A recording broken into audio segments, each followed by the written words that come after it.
Amém, Pai. Diz assim a palavra do Senhor, carta aos Hebreus, capítulo 12, a partir do verso 5. Vocês se esqueceram da palavra de ânimo que ele lhes dirige como a filhos.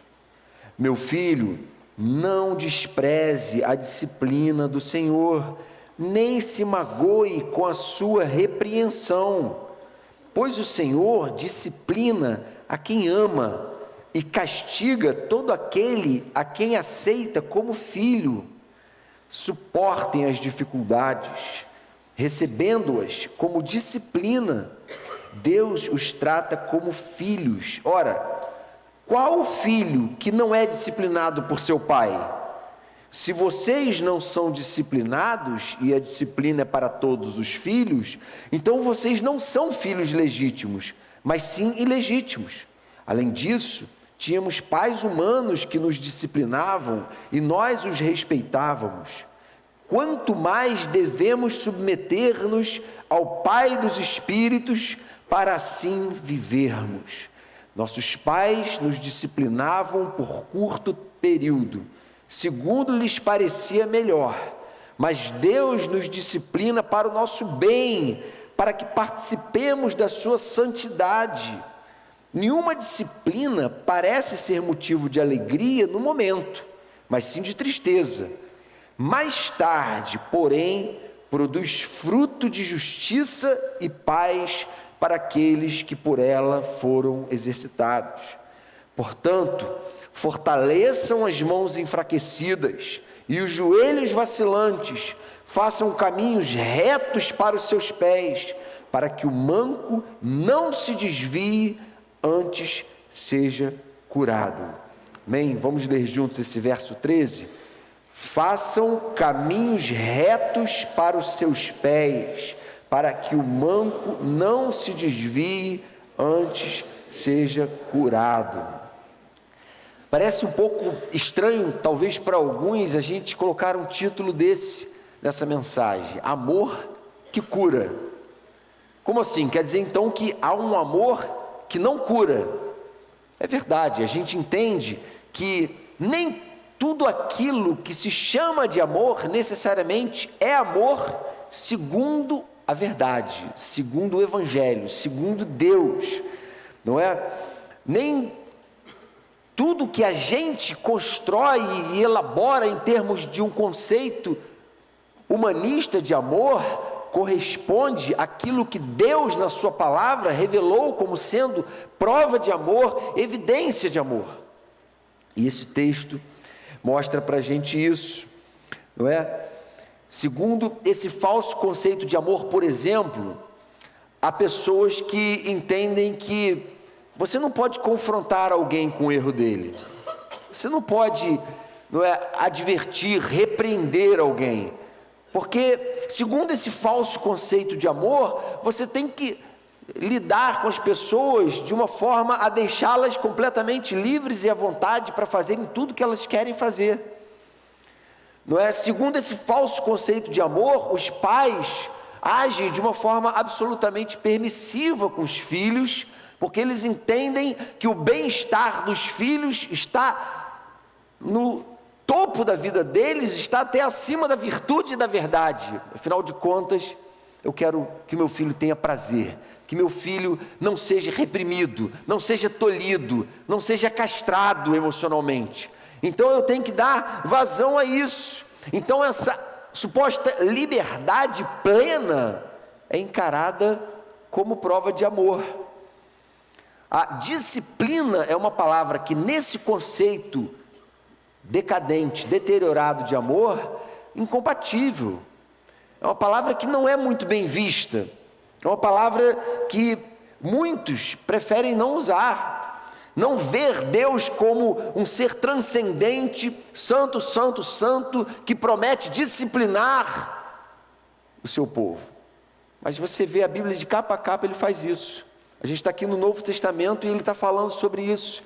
E ele está, mais uma vez, relacionando fortemente a disciplina e a correção paternais com o verdadeiro e santo amor. Já viram que tem gente que, quando é confrontada com seu próprio erro, ela cai em pecado, cai num pecado escandaloso, e aí você vai repreendê-la como a Bíblia diz que você deve repreender, e o que ela sai por aí dizendo? Olha, eu estou encontrando mais amor fora da igreja do que dentro. Sabe qual é o fundamento dessa verdade, dessa fala?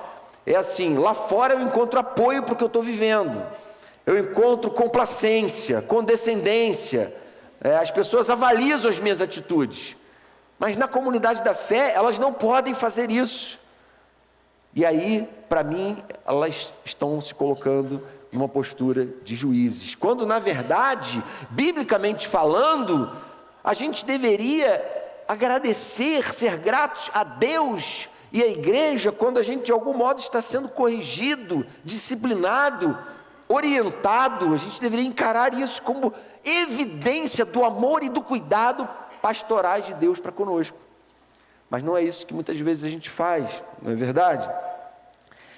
Parece que esse problema é mais um daqueles que não é um problema de fora. Esse falso conceito de amor não é um problema assim secular, lá fora as pessoas têm esse falso conceito, é mais um problema que tem muitas vezes entrado na igreja, essa rejeição àquilo que a Bíblia revela sobre um Deus que está sim pronto a disciplinar e a permitir que a gente sofra consequências do nosso próprio pecado. E aí, irmãos, quando a gente vê cristãos falando isso e defendendo essas ideias, a gente pensa assim: onde é que estão aqueles cristãos que sabiam na ponta da língua aquele texto de Jeremias 17:9, não é? Enganoso é o coração, não é? Mais do que todas as coisas, e desesperadamente corrupto. Aqueles crentes que não caem nessas balelas, estão prontos, maduros, são adultos na fé, têm uma fé biblicamente sólida para rejeitar esse tipo de conceito pueril de amor, conceito, né, deteriorado pelo pecado de amor, e abraçar esse conceito de um amor verdadeiro que vai e pode com certeza nos curar de fato. Paulo, quando falou a respeito da sua própria condição lá em Romanos 7, a partir do verso 19, ele diz assim: o que faço não é o bem que desejo, mas o mal que não quero fazer, esse eu continuo fazendo. Ora, se eu faço o que não quero, já não sou eu quem o faz, mas o pecado que habita em mim. Miserável homem que sou, quem me libertará do corpo sujeito a essa morte? A gente devia estar consciente dessa natureza que turva a nossa visão para a verdade, e a gente deveria ser capaz de discernir e distinguir essas coisas, e não cair tão facilmente nessas armadilhas do falso amor.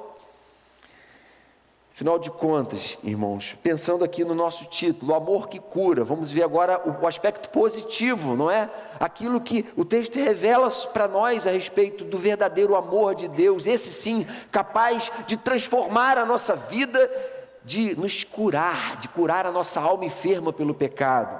Esse amor que cura, em primeiro lugar, o texto revela que há dificuldades que são prova da disciplina amorosa de Deus.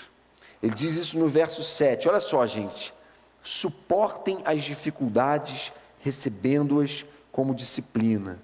Deus os trata como filhos. Ora, qual filho que não é disciplinado por seu pai? Suportem as dificuldades, recebendo elas como disciplina. Nem toda luta, nem toda dificuldade é advinda do nosso pecado, mas toda luta, dificuldade, sem dúvida nenhuma, são meios em que Deus permite que a gente cresça. Não existe crescimento sem correção, sem disciplina. Esse é um princípio que a nossa cultura hedonista procura suprimir, não é?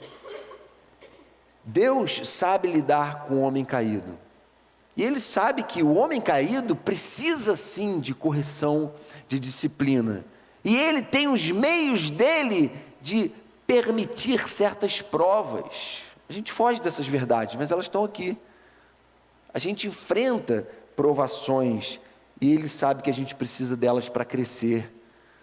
E muitas vezes a gente vê cristãos, né, agindo de uma forma absolutamente ingênua espiritualmente, imatura diante da própria vida, porque não admitem e não querem admitir aquilo que é tão claro na palavra. A gente cria nossos filhos assim, a gente se torna refém dos caprichos deles, dos mimos deles, das exigências deles, e acha que Deus também tem que viver refém das nossas vontades. E Ele está falando, não, muitas vezes Deus não vai ser esse ser que você manipula e faz ele se condicionar à sua própria vontade. Ele jamais vai fazer isso. Ele não é o Deus da Bíblia, mas o Deus da Bíblia permite sim dificuldades como forma de amadurecimento. Tiago reforça isso dizendo assim: meus irmãos, considerem motivo de grande alegria o fato de passarem por diversas provações, pois vocês sabem que a prova da sua fé produz perseverança, e a perseverança deve ter ação completa, a fim de que vocês sejam maduros e íntegros, sem lhes faltar coisa alguma. A gente deveria ver as pessoas reagirem da melhor forma possível à confrontação. Por quê? Porque a gente espera lidar com pessoas que de fato passaram por um novo nascimento, de que tem uma forma de enxergar o mundo condicionada pelas lentes do Espírito que recebeu no momento desse novo nascimento, que tem uma forma de enxergar o mundo condicionado pela palavra. E o tempo inteiro com o que a gente se depara? Com crentes muitas vezes mimados, caprichosos, hipersensíveis. Como é que pode isso, gente? Não é? E aí, a gente lembra daquele texto de Hebreus também, já deviam ser mestres atendendo ao tempo decorrido, ainda estão se dando a certas hipersensibilidades, a certos caprichos, quando as coisas não acontecem do jeitinho que eles queriam, no tempo que eles queriam, e aí Deus já não vale mais para nada, a igreja já não vale mais para nada, porque as coisas não saíram do jeito que eu queria. E aí, ele deixa isso muito claro, que a disciplina não parece ser motivo de alegria no primeiro momento, mas de tristeza mais tarde, contudo produz fruto. Deus não está preocupado com o nosso bem-estar temporário, Deus está preocupado com os frutos que a gente vai dar. Pare para pensar nisso. A gente acha que Deus tem que se comprometer com o nosso bem-estar imediato, mas a palavra não diz que Ele está comprometido com o nosso bem-estar imediato, porque o nosso bem-estar nem sempre vai trazer cura, mas a disciplina que vem do Senhor, essa vai trazer cura, amém? Então, gente, aquele arrependimento segundo Deus, que produz fruto nos que têm sido por Ele exercitados, aqueles que têm se deixado trabalhar por Deus. Então, Deus está preocupado mais com os frutos do que com o nosso bem-estar imediato. Aplicações: primeiro, para Deus, disciplinar é amar. Cuidado com isso. Disciplinar, segundo a palavra de Deus, é amar. E nem sempre a disciplina vem de uma forma suave, de uma forma leve, de uma forma fácil. Muitas vezes, segundo o texto, vem através de dificuldades. Provação da nossa fé, uma vez confirmada, produz perseverança, e essa perseverança que surge da provação tem que ter ação completa, para que a gente se porte como crente maduro, que não tem uma fé como de criança levada de um lado para o outro por todo vento de doutrina. Então Deus quer que a gente aprenda isso. Disciplinar é amar. Pai que não disciplina o filho, não ama o filho absolutamente.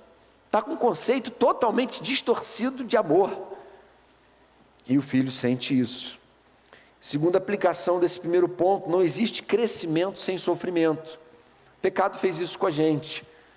A gente não tem tanto prazer na virtude, quanto no erro. Por isso, o sofrimento é importante, muitas vezes. Por isso, Deus permite certos processos sofridos.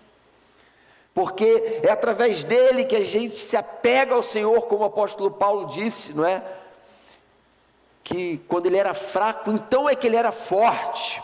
Aí é que ele encontrava a graça do Senhor, que passava a bastar para ele. Sofrimento faz parte de um processo de crescimento e Deus quer que você cresça. Você pode não ter acordado para isso ainda, mas Deus quer que você cresça como cristão, que você cresça como um homem de Deus, uma mulher de Deus, de fé, que não vive chorando por qualquer motivo, não vive se lamentando, murmurando, reclamando, mas que aprenda a ser grato em todas as coisas, em todas as circunstâncias. Amém? Terceira aplicação: Deus não está comprometido com o nosso bem-estar, mas com o nosso crescimento. Nunca se esqueça disso. Então, ainda sobre esse amor que cura, aprendemos aqui também, em segundo lugar, que a disciplina de Deus é a forma como Ele nos aperfeiçoa também em santidade. Verso 10: nossos pais nos disciplinavam por curto período, segundo lhes parecia melhor. Mas Deus nos disciplina para o nosso bem, para que participemos da sua santidade.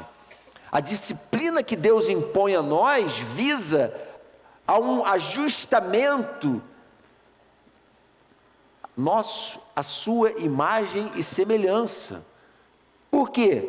Porque Ele nos adotou como filhos. Ele passou a nos chamar de filhos, e filhos têm o DNA dos pais. E o DNA desse pai aqui é santidade. E a gente precisa parar para pensar nisso. Porque nem sempre a gente se submete aos processos de Deus para que Ele ajuste certos equívocos no nosso coração, e com isso a gente tem o coração de fato purificado. O Senhor espera de nós, sem dúvida nenhuma, que a gente seja santo, e a gente deve buscar isso com todo o nosso coração. Então, pare de rejeitar a disciplina que vem dele, pare de admitir conceitos de amor que desprezem essa disciplina, porque ela é meio de santidade para a tua e para a minha vida. Deus tem os meios dele. Abaixe sua bola enquanto estiver diante de Deus. Vai ler a palavra, abaixe sua bola. Tiago fala isso no capítulo 1, verso 19: sejam todos prontos para ouvir, tardios para falar e tardios para irar-se, pois a ira do homem não produz a justiça de Deus. As tuas verdades, os teus achismos não vão mudar a verdade absoluta, incontestável e inexorável de Deus.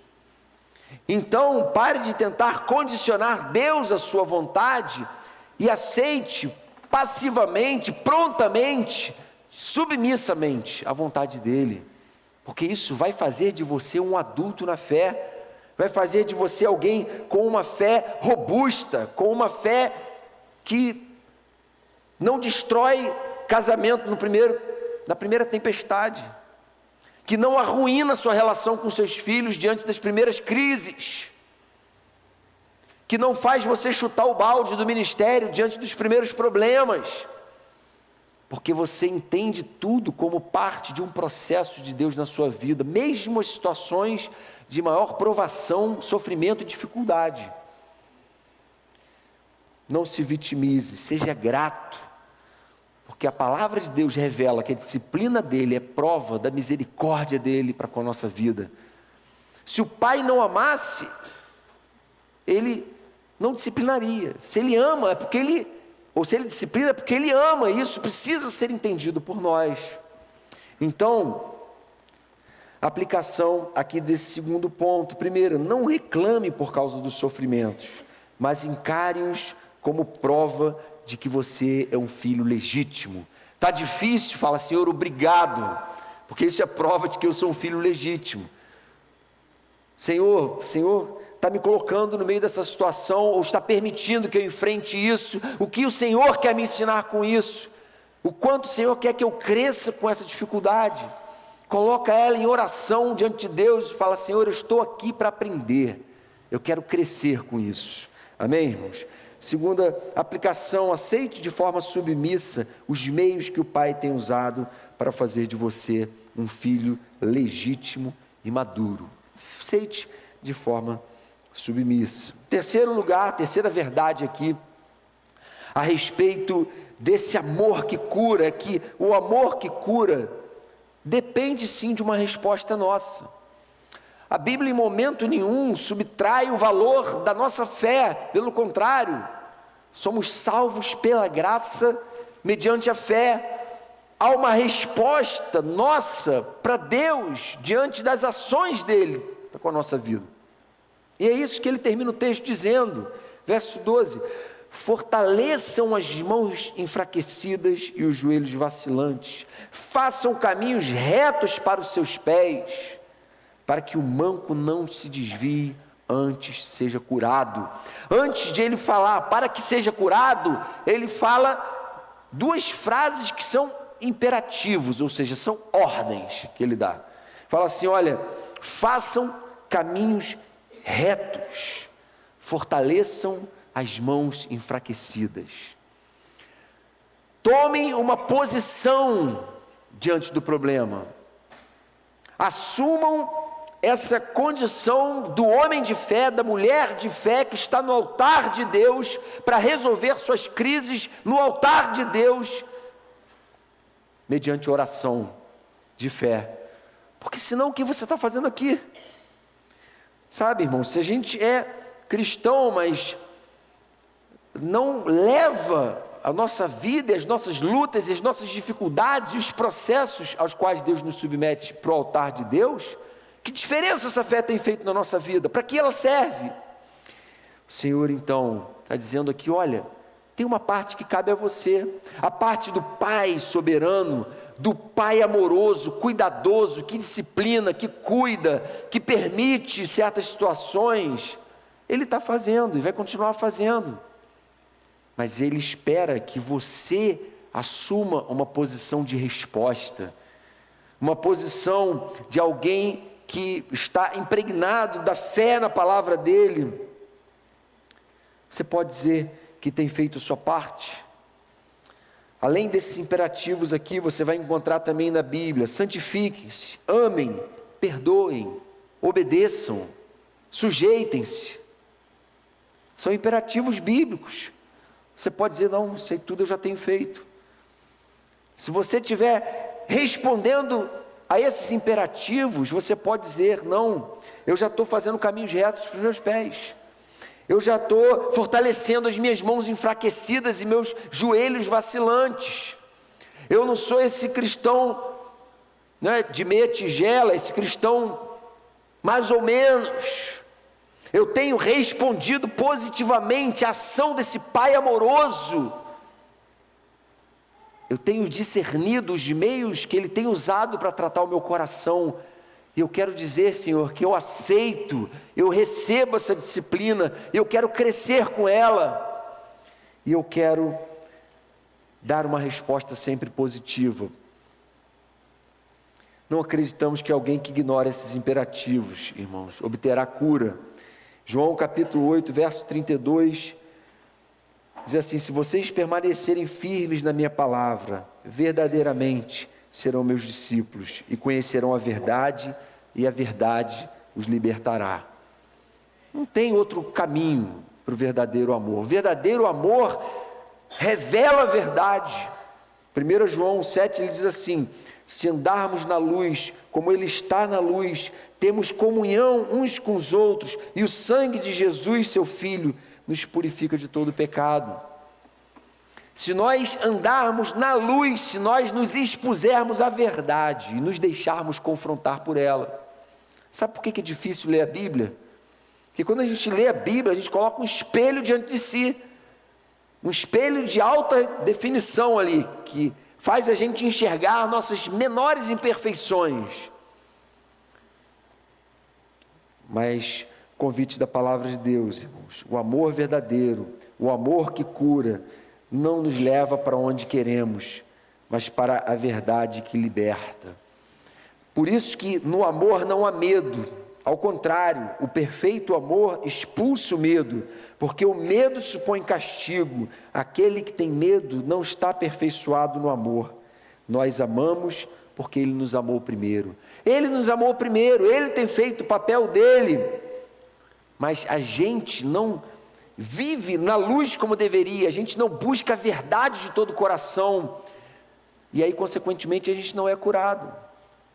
O amor verdadeiro traz sempre sobre nós, irmãos, nos leva sempre e nos conduz à verdade que liberta. Logo depois que o apóstolo Paulo fala aquela frase que eu li lá no início: desventurado homem que sou, quem me libertará do corpo sujeito a esta morte? Ele diz assim: graças a Deus por Jesus Cristo nosso Senhor, de modo que com a mente eu próprio sou escravo da lei de Deus. Amém? Ele continua dizendo assim: portanto, agora já não há condenação para os que estão em Cristo Jesus, porque por meio de Cristo Jesus, a lei do Espírito de vida me libertou da lei do pecado e da morte. A lei do Espírito de vida, a lei em que o Espírito de vida, o Espírito Santo de Deus habita o meu coração e me conduz a toda a verdade, a essa verdade absoluta que liberta, que me faz enxergar de fato onde eu tenho falhado, porque eu tenho me colocado como homem de fé constantemente diante de Deus, de uma forma transparente, de uma forma aberta, e me submetido ao tratamento e à disciplina que vem dele. De outra forma, irmãos, todo o conceito de amor que a gente construir vai ser um conceito equivocado. A gente é liberto, a gente é salvo, a gente é purificado por causa do que Jesus fez por nós na cruz, não é pelos nossos méritos. Passamos a ser filhos da luz. Aplicações: Deus já tem cumprido seu papel de um pai amoroso. Agora nós precisamos assumir o nosso de filhos submissos. Amém? E segundo, o amor desse pai é o único capaz de curar, pois é o único que nos confronta com a verdade. Nunca admita um caminho para você ser curado, ser liberto, obter vitória, obter sucesso, obter uma vida plena, uma vida satisfatória aos olhos de Deus, que passe por coisas que contradigam a verdade absoluta e imutável de Deus, porque você vai quebrar a cara. Procure sempre a verdade no Evangelho. Os meios alternativos, com certeza, vão te levar ao fracasso e à tristeza. Concluindo, irmãos, verso 9, ele conclui dizendo assim: olha, nós tínhamos pais humanos que nos disciplinavam e nós os respeitávamos. Quanto mais devemos submeter-nos ao Pai dos Espíritos para assim vivermos. Quanto mais devemos submeter-nos ao Pai dos Espíritos para assim vivermos. Amém, irmãos? Feche seus olhos, vamos orar. Senhor querido, queremos te agradecer pela tua palavra, que é tão clara, tão didática, e ao mesmo tempo, Senhor, pedir perdão se em algum momento acreditamos em outra coisa como remédio para o mal do pecado na nossa alma, senão, Pai, no teu conceito de amor, um amor que disciplina, que corrige, como prova de que quer o melhor. Senhor, queremos aprender contigo, queremos aprender num caminho de verdadeira submissão à tua palavra, de verdadeira maturidade espiritual, queremos ser verdadeiros adultos na fé, Senhor, e queremos dessa forma, Senhor, viver uma vida que honra e que glorifica o teu nome neste mundo e neste tempo que temos vivido em teu nome, Senhor. Amém, Jesus.